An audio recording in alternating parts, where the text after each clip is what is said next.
विश्वंभरजी, असहिष्णुता आहे का? असल्यास ती किती आहे? आणि असल्यास ती केवळ भाजपवाल्यांकडनं केली जाते आहे, म्हणजे अख्ख्या देशात धर्मांध आणि असहिष्णू वातावरण आहे का? तुमचं याबद्दलचं काय मत आहे? नाही, प्रसन्न म्हणजे पहिल्या सेगमेंटला मी जे काही ऐकलं, हो. मला असं विनोदी दृश्य डोळ्यापुढे तरळून गेलं की गणेश विसपुतेजी आणि आमचे संजय भास्कर जोशी मांडतायत की चला राजीनामा मागे घेतो, आता सुरक्षा समितीतलं सदस्यत्व द्या. अशा प्रकारचा एक उत्तम डायलॉग माझ्यासमोर नजरेला आला. आणि मला असं वाटतं की म्हणजे तो फारच तर्क हा कुठल्याच अर्थाने आपण त्या तर्काच्या खरं म्हणजे कुठे पोचू शकत नाही, त्यामुळे मी त्या तर्कावर काही फार बोलत नाही. बरं. पण जे काही होत आहे म्हणजे याच्यात एक विचार तर नक्कीच केला पाहिजे. आता ते म्हणले की काँग्रेस आणि कम्युनिस्ट विचाराचे माइंडेड जे काही कार्य लोक आहेत ते असं करतायत. आता मुळात देशच एका अर्थाने जर पाहिलं तर सगळे देशभर शाहरुख काही कोणत्या पक्षाचा नाही, इथे बसून बोलणारे हुसेनभाई सोडले तर आम्ही दोघं कुठल्या पक्षाचे नाही आहोत.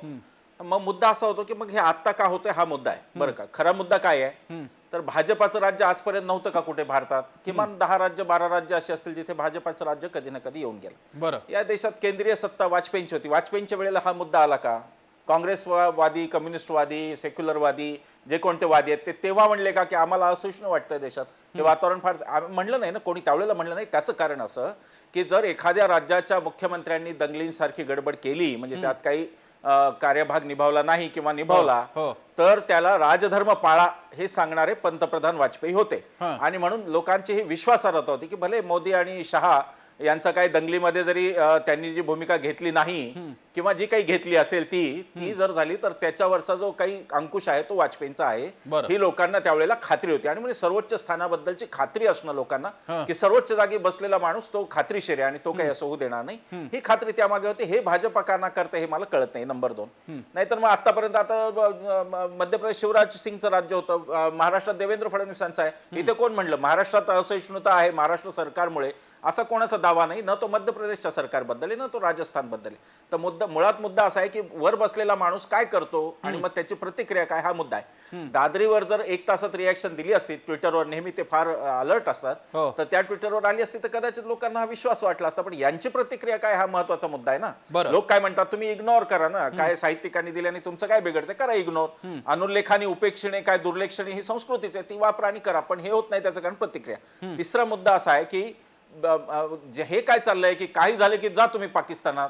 विश्वंभर चौधरींनी मोदींच्या बद्दल काही लिहिलं, अमित शहा बद्दल लिहिलं की जा तुम्ही पाकिस्तान. हे काय तुमच्या देशाचा 7-12 तुमच्या नावावर केलाय का? आम्ही असं सांगितलं का की तुम्हाला मतं दिली, याचा अर्थ आम्ही सगळा देश तुमच्या नावाने करून दिला, आता या देशामध्ये कोणी राहावं कोणी जावं हे तुम्ही ठरवा, हे आम्ही म्हणलंय का?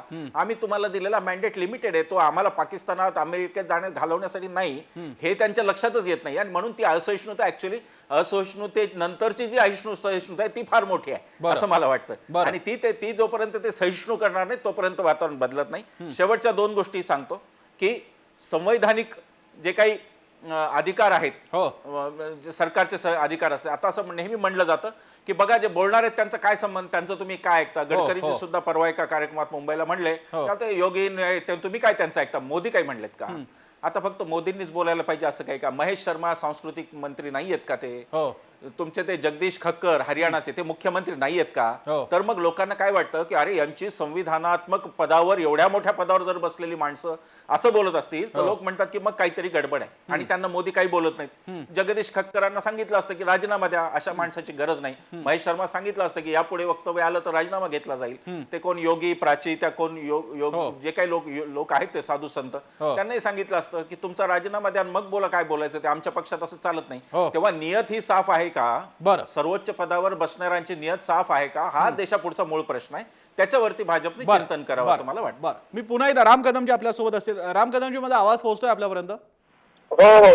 राम कदमजी, तुमचा मगाशी प्रश्न होता, त्याला अनुषंगून मी तुम्हाला सांगतो. बाकीचे सगळे सोडून द्या, हुसेन दलवाई, जतीन देसाई काय म्हणतायत ते. पण रघुराम राजन म्हणतात की या गोष्टी अशा चालू राहिल्या तर त्याचा आर्थिक परिस्थितीवरती परिणाम होईल. मूडीज सारखी आंतरराष्ट्रीय संस्था हेच मत व्यक्त करते. किरण मुजुमदार शॉ हेच मत व्यक्त करतात. भारताशी संबंधित आणखी कुठे आंतरराष्ट्रीय एजन्सीज असतील त्यांचं त्याबद्दलचं हेच मत आहे. कमल हसन ज्याने पुरस्कार वापसीला नकार दिलेला आहे, मी तुमच्या माहितीसाठी सांगतो, पुरस्कार वापसीला नकार दिला आहे, मी पुरस्कार देणार नाही, पण तरी सुद्धा हे म्हटलेलं आहे की इकडची परिस्थिती वेगळी आहे असं मला वाटतं. नसरुद्दीन शाह कोणत्याही पक्षाशी संबंधित नाहीयेत, त्यांनी सुद्धा म्हटलं की मुस्लिम असल्यामुळे मला टार्गेट केलं जात आहे. राम कदमजी, तुमचं असं म्हणणं आहे हे सगळी मंडळी जणू काही पाकिस्तानचे एजंट आहेत, या सगळ्यांना काही भारताबद्दल पडलं नाहीये, तुम्हाला असं वाटतंय? प्रसन्नाजी, जय महाराष्ट्र चॅनलने एकदा हे पुरस्कार ज्यांना जे परत करतायत ना, हो, यांना कोणाच्या कालखंडात पुरस्कार मिळाले बरं, हे एकदा पूर्ण महाराष्ट्राच्या देशाच्या लोकांना कळू द्या. काँग्रेसच्या काळात मिळाले आणि लोकांना मग ठरवू देत हां की यांना कोणाच्या कालखंडात पुरस्कार मिळालेत. हां आणि आता जे असहिष्णुता जे चाललेलं आहे आणि ज्या पद्धतीनं भाजपवर अप्रत्यक्षपणे विखारी प्रचार करण्याचा ही काँग्रेस धार्जिनी मंडळी करतात. हे कम्युनिस्ट आणि काँग्रेसवाले हे टिपिकल काही लोक आहेत. बरं. आलं का लक्षात? आता नयनतारा सहगल ही गांधी परिवाराची नातेवाईक आहे, हे तर मान्य कराल का नाही करणार मान्य तुम्ही? हो. यांना पुरस्कार कधी कोणाला परत करायचा हा ज्यांचा त्यांचा भाग आहे. बरं, माझा केवळ एकच प्रश्न आहे जो वारंवार आमचे सगळे भाजपचे लोक मांडतायत, पण तो नेमका प्रश्न चांगले विचारवंत लेखक मंडळी का समजून घेत नाही तुम्हाला आश्चर्य वाटतं की या देशामध्ये अशा अनेक घटना घडल्यात, 26/11 घडलंय, बॉम्बस्फोट घडलेत, अनेक घटना घडल्यात त्याच्यामध्ये हजारो लोकांनी प्राण गमावले. त्यावेळेस त्यांना पुरस्कार परत का करावा वाटला नाही? आता तसं काय घडलं? म्हणजे दादरीत जे घडलं ते वाईटच आहे, हो. दुर्भाग्यपूर्ण हो. आहे. तेही घडलं समाजवादी पार्टीच्या त्या सत्तेच्या काळात कालखंडात घडलंय. तर त्याची चूक तुम्ही भाजपच्या कसं काय माथी मारा? तर त्याच्यामुळे याला कुठेतरी एका राजकीय प्रेरित काँग्रेसची ही सगळी टिपिकल. नाही, पण राम कदमजी, दादरी प्रकरण झाल्यानंतर छोट्या मोठ्या गोष्टींबद्दल सुद्धा ट्विट करणारे पंतप्रधान, कुठे काही खट्ट झालं तरी सुद्धा आदरांजली किंवा अभिनंदन करणारे पंतप्रधान या विषयावरती ट्विट का करत नाहीत, या विषयावरती मन की बात का घेत नाहीत, याचं काय उत्तर आहे राम कदमजी? नाही, लक्षात घ्या की माननीय पंतप्रधान मोदीजी हे अतिशय संवेदनशील व्यक्ती आहेत आणि आपण प्रत्येक गोष्टीमध्ये देशाच्या पंतप्रधानांनी वक्तव्य दिलंच पाहिजे. अशा प्रकारे आपली जी मानसिकता आहे या मानसिकतेपासून आपण बाजूला एक लक्षात आपण आता उद्या तुम्ही हे बघा, मुळात दादरीमध्ये घडलेली घटना ही दुर्भाग्यपूर्ण आहे हे अनेकदा मी स्वतः आपल्या चॅनलवर देखील सांगितलं आणि प्रत्येकाचं म्हणणं तेच आहे. एक मृत्यू हो काय 100 मृत्यू हो, कोणताच मृत्यू होता कामा नये. ही मानसिकता मानव म्हणून प्रत्येकाची असली पाहिजे. पण प्रत्येक बाबतीमध्ये मोदींनी ट्विट काच केलं नाही हा जो टिपिकल माध्यमांचा जो हेका असतो, मला असं वाटतं तो काही योग्य ठरणार. मी राम कदमजी माध्यमांबद्दलचा एक प्रश्न तुम्हाला विचारतोच, नंतर विचारतो. मी राम कदमजी माध्यमांबद्दल एक प्रश्न तुम्हाला विचारतो नंतर, तुम्हाला आवडेल तो प्रश्न. त्यापूर्वी एकदा हुसेन दलवाईंना तुमच्या 1-2 मुद्द्यांबद्दल बोलायचं आहे. दलवाई साहेब, असं आहे, त्यांनी पूर्वी राम कदम बोलत असताना एक तर राम कदम हे त्या अर्थानं शाखेवर गेलेले नाही आहे, म्हणजे हाफ पॅन्ट त्यांनी घातलेली नाही. हा, ते काय उद्या आमच्या बरोबर आले ते आमची बाजू मांडतील, त्याबद्दल माझं काय म्हणणं नाही. तर माझं काय म्हणणं आहे की एक तर शिखांच्या दंगलीबद्दल ते बोलले. शिखांची दंगल झाल्यानंतर राजीव गांधी आपली आईचं प्रेत घरात असताना बाहेर जाऊन ती दंगल थांबवण्याच्या दिशेने त्यांनी प्रयत्न केले, हे बऱ्याच लोकांना माहिती नाही आहे. त्यानंतर मिलिटरी बोलावली गेली, दंगल थांबली याचं कारण मिलिटरी बोलावली गेली. गुजरातमध्ये हे घडलं नाही, लक्षात घ्या. गुजरातमध्ये आणि परत त्या संबंधामध्ये त्यावेळचे प्रधानमंत्री म्हणतात की राजधर्म पाळा, म्हणजे प्रधानमंत्र्यांनी त्यावेळच्या मोदींना जबाबदार धरलेला आहे, लक्षात घ्या. इनटॉलरन्स कुठून चालू होतो हा पूर्वापार आहे तुमचे. राम कदम, तुम्हाला मी थोडंसं सांगतो, गोळवलकर गुरुजी काय म्हणाले, या देशामध्ये मुसलमानांना राहायचं असेल तर हिंदूंच्या मर्जीने राहा, त्यांना व्होटिंगचा राईट असणार नाही.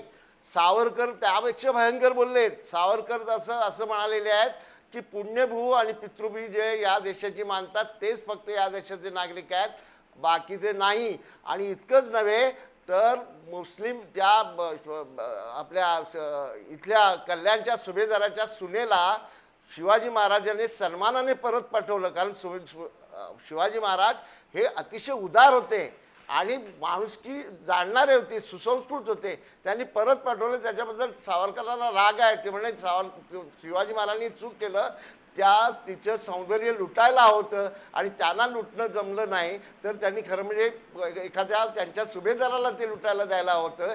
ही शिवाजी महाराजांची सद्गुण विकृती आहे. या पद्धतीने म्हणजे शिवाजी महाराजांचाही त्यांनी अपमान केलेला आहे. हे तिथपासून चालू आहे. दीनदयाळ उपाध्याय हे तेच म्हणालेले आहेत, लक्षात घ्या. आणि बाळासाहेब ठाकरे एकेकाळी ते म्हणाले, पण बाळासाहेब ठाकरेंना मी काय घेणार नाही. संजय राऊतांनी तर आता मागणी सुद्धा केली की मुसलमानांच्या मताधिकाराचा पुनर्विचार केला पाहिजे. जतीनजी, तुमचा मुद्दा. निश्चित मला असं वाटतं की या ठिकाणी जे म्हटलं की परत राम कदमने तोच मुद्दा म्हटला. लक्षात आपण घेतलं पाहिजे की दादरीच्या संदर्भात आता या ठिकाणी राम कदम किंवा इतर बऱ्याच भारतीय जनता पक्षाच्या नेत्यांनी त्यात दिलगिरी व्यक्त केली. पण आपण लक्षात घेतलं पाहिजे की त्या ठिकाणी सोम नावाचे भारतीय जनता पक्षाचे नेते त्याचं समर्थन करत होते. त्या ठिकाणी समाधान सेना जी आहे ती समाधान सेना हिंदू अतिरेकी अशा स्वरूपानं संघटना आहे. सोमचा संबंध मुझफ्फरपूरमध्ये जे काय झालेलं त्याच्याशी त्याचा संबंध आहे. लक्षात घ्या, खत्तरचा या ठिकाणी हे हरियाणाचा उल्लेख आला मुख्यमंत्र्यांचा. त्या ठिकाणी 2 लहान दलित मुलांना जेव्हा जाळण्यात आलं त्या संदर्भात नंतर सीबीआयची चौकशी करण्यात आली. पण सीबीआय कडे देत असताना खत्तर काय म्हटले की मला असं वाटत नाही की कम्युनल व्हायलन्स आहे. म्हणजे सीबीआयला देखील तुम्ही कुठेतरी डिरेक्शन देताय की सीबीआय चौकशी करतायत ना, मग अशा स्वरूपात तुम्ही काय म्हणतायत.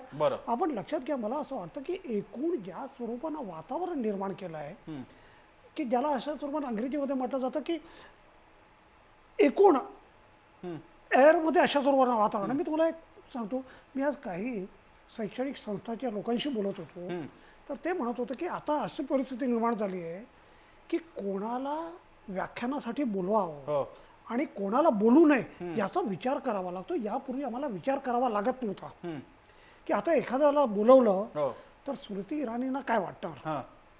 स्मृती इराणीकडनं ह्युमन रिसोर्सेस डेव्हलपमेंट मिनिस्ट्रीकडनं त्यावर काही कारवाई होईल काय. म्हणजे अशा स्वरूपानं एकूण वातावरण निर्माण झालेलं आहे. भीतीचं, दहशतीचं वातावरण आहे आणि यालाच असहिष्णुता म्हणतात. असहिष्णुता इथपर्यंत की शाहरुख खाननी काही म्हटलं, शाहरुख खान, माझं असं म्हणणं आहे की शाहरुख खाननी जे काही म्हटलं ते सगळेजण म्हणतायत, पण इतरांना टार्गेट केलं जात नाही, शाहरुख खानला टार्गेट केलं जातं. आपण लक्षात घ्या कुठेतरी की संबंध एक वेल प्लॅन्ड अशा स्वरूपानं की संघाने एक एजेंडा ठरवलेला आहे. या देशाचं ध्रुवीकरण करायचं, मुस्लिम नॉन मुस्लिम अशा स्वरूपानं करायचं. नरेंद्र मोदींनी त्या बाबतीत गप्प राहायचं, काही बोलायचं नाही. आणि एक आपण लक्षात घ्या की जेव्हा एखादी व्यक्ती गप्प असते, काही बोलत नाही, त्याचा अर्थ असं होतो की त्याचं त्याला समर्थन आहे. आणि खास करून जर का ती मोठ्या पदावरती, पंतप्रधान पदासारख्या जागेवरती असेल तर ते हा निकाल, हा असा निष्कर्ष काढणं याच्यात काही चूक ठरत नाहीये.